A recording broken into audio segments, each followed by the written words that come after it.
জয়গুরু। শ্রী শ্রী ঠাকুরের শ্রীহস্তলিখিত সত্যানুসরণ থেকে পাঠ করছি। আজকের বিষয় সদ্গুরু খুঁজে পাওয়া। যদি পরীক্ষক সেজে অহংকার নিয়ে সদ্গুরু কিংবা প্রেমী সাধুগুরুকে পরীক্ষা করতে যাও, তবে তুমি তাতে তোমাকেই দেখবে, ঠকে আসবে। সদ্গুরুকে পরীক্ষা করতে হলে তার নিকট সংকীর্ণ সংস্কারবিহীন হয়ে ভালোবাসার হৃদয় নিয়ে দীন এবং যতদূর সম্ভব নিরহংকার হয়ে যেতে পারলে তার দয়ায় সন্তুষ্ট হওয়া যেতে পারে। তাকে অহংয়ের কোষ্ঠীপাথরে কষা যায় না, কিন্তু তিনি প্রকৃত দীনতারূপ ভেড়ার শিঙে খণ্ডবিখণ্ড হন।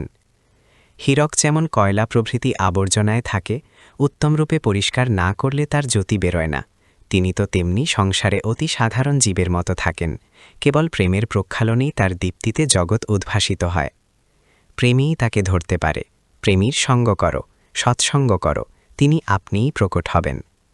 অহংকারীকে অহংকারী পরীক্ষা করতে পারে, গলিত অহংকে কি করে সে জানতে পারবে?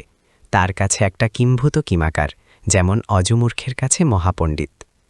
সদ্গুরু খুঁজে পাওয়া বিষয়ক আজকের সত্যানুসরণ পাঠ এখানেই শেষ হল। জয়গুরু।